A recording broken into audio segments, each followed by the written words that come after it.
Everyone. तो आज हम देखते हैं पिट्यूटरी ग्लैंड यानी कि पीयूष ग्रंथि। देखो यानी कि उत्पत्ति में एक्टोडर्म होती है, मटर के दाने के आकार की होती है। मैं ये पेन या वाइट बोर्ड यूज नहीं कर रहा, डायरेक्ट जो नोट्स हैं वो बता रहा हूँ आपको। देखो, और ये एडल्ट में सबसे छोटी ग्रंथि होती है। देखो एक डायग्राम दिखाई दे रहा है, इसमें एक गर्त है, उसको गर्तनुमा संरचना सेला टर्सिका होती है। उस गर्त में क्या पाई जाती है? एक इन्फंडिबुलम पाई जाती है जो हाइपोथैलेमस से जुड़ी हुई होती है। ऊपर क्या देखो, ये पीजी पिट्यूटरी ग्लैंड है और स्पिनोइड बोन है। स्पिनोइड बोन में एक गर्तनुमा संरचना बनती है, इसे हम क्या बोलते हैं? सेला टर्सिका। और देखो इसमें एक व्रंत या इन्फंडिबुलम के द्वारा पीयूष ग्रंथि जुड़ी हुई रहती है। ये डायग्राम में दिखा रखा है। एनएच यानी कि न्यूरोहाइपोफाइसिस और एएच यानी कि एडिनोहाइपोफाइसिस, दोनों को मिलाकर के हम क्या बोलते हैं? पीयूष ग्रंथि। अब आगे देखते हैं। देखो इनकी संरचना के आधार पर इनको दो भागों में विभाजित करते हैं। एक भाग होता है एडिनोहाइपोफाइसिस, दूसरा दिखा रखा है न्यूरोहाइपोफाइसिस। अगर पीयूष ग्रंथि या पीयूष ग्रंथि। अब देखो एडिनोहाइपोफाइसिस के दो भाग होते हैं, एक होता है पार्ट डिस्टेलिस और एक होता है पार्ट इंटरमीडिया। अब पार्ट डिस्टेलिस को साधारणतः हम क्या बोलते हैं? अगर पीयूष ग्रंथि बोलते हैं। अब देखो जिससे क्या होते हैं, यानी कि बहुत सारे हार्मोन स्रावित होते हैं। देखो जैसे जीएच हो गया, पीआरएल हो गया, यानी कि प्रोलैक्टिन या मेमोट्रोपिन भी बोलते हैं, टीएसएच थायराइड प्रेरक हार्मोन, एफएसएच पुटिका प्रेरक हार्मोन, एलएच लुटिनाइजिंग हार्मोन और एसीटीएच, इन सभी का नाम यहाँ लिख रखा है। अब देखो ये पार्स इंटरमीडिया एकमात्र हार्मोन्स मेलेनोसाइट क्या करता है? स्त्राव करता है। अब देखो ये डायग्राम की दिखा रहा है, नॉर्मल बता रखा हूँ, यानी कि पिट्यूटरी ग्लैंड, इसको दो भाग हैं। कौन कौन से? एडिनोहाइपोफाइसिस एवं न्यूरोहाइपोफाइसिस। अब देखो एडिनोहाइपोफाइसिस के दो भाग हैं, पार्स डिस्टेलिस एवं पार्स इंटरमीडिया।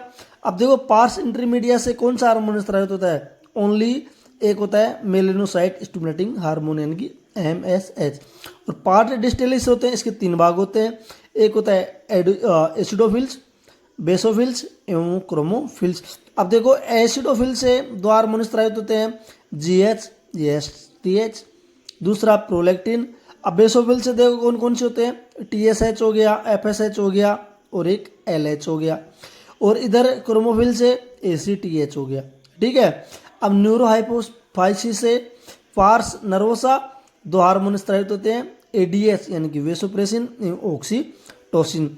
एक लाइन नीचे लिखी हुई है कि मानव में पार्स इंटरमीडिया पार्स डिस्टेलिस में ही लगभग क्या होता है? जुड़ा रहता है। अब देखो न्यूरोहाइपोफाइसिस, देखो न्यूरोहाइपोफाइसिस यानी कि पार्स नर्वोसा या पश्च पीयूष ग्रंथि वह हाइपोथैलेमस द्वारा उत्पादित किए जाने वाले हार्मोन्स होते हैं।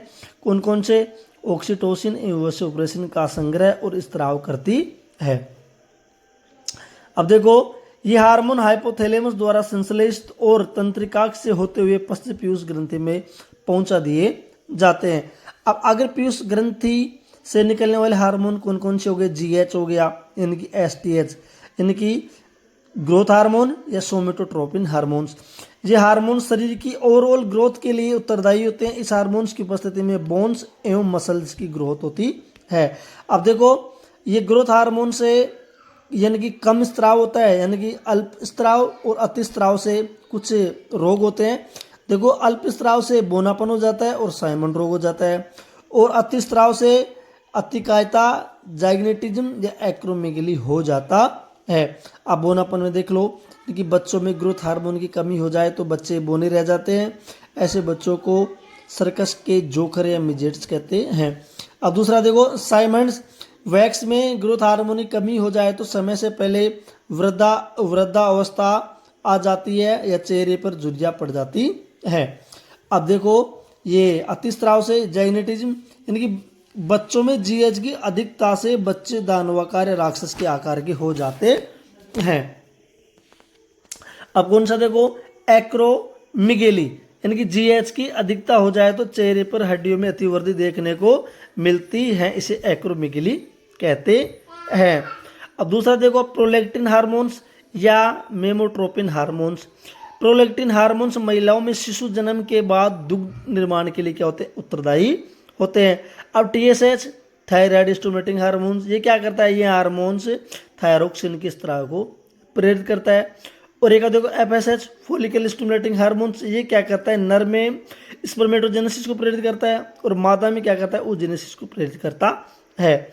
अब देखो ल्यूटिनाइजिंग हार्मोन्स 5 नंबर का, यानी कि ये क्या करता है, प्रोजेस्टेरोन हार्मोन का स्त्राव एलएच द्वारा प्रेरित होता है। और पुरुषों में एलएच हार्मोन को आईसीएच भी कहते हैं, क्योंकि वृषणों की लीडिंग कोशिकाएं अंतराली कोशिकाओं को प्रभावित करती है।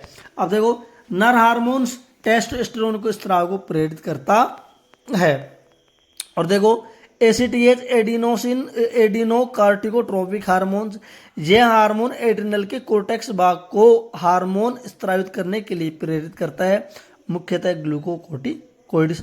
अब मध्य पीयूष ग्रंथि से देख लो कौन सा हार्मोन निकलता है, एमएसएच।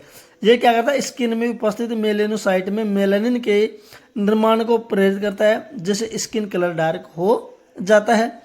अब पश्च पीयूष ग्रंथि में देख लो कौन कौन से हार्मोन निकलते हैं, ऑक्सीटोसिन निकलता है, जिसको हम पिटोसिन भी बोलते हैं। यह शिशु जन्म हार्मोन्स होता है। यह हार्मोन गर्भाशय के अंतिम समय में गर्भाशय की भित्ति की अरेखित पेशियों में तीव्र संकुचन को प्रेरित करता है और तीव्र संकुचन के कारण प्रसव पीड़ा होती है। शिशु जन्म के बाद दुग्ध ग्रंथियों से दुग्ध के स्त्राव को प्रेरित करता है। एसीटीएच यानी एडीएफ यानी कि एंटी डाययूरेटिक हार्मोन से वेसोप्रेशन भी बोलते हैं। ये क्या करता है, यानी कि डीसीटी एवं कलेक्टिंग डक्ट जल एवं खनिज लवणों के पुनःअवशोषण को बढ़ाता है। और क्या करता है, यह हार्मोन शरीर में जल की हानि को रोकता है, यानी कि एडीएच की मात्रा को बढ़ाता है।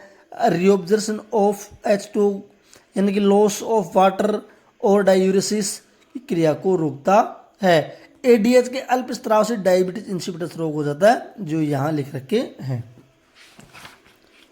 और यहाँ पर हमारी क्या हो जाती है, पीयूष ग्रंथि समाप्त।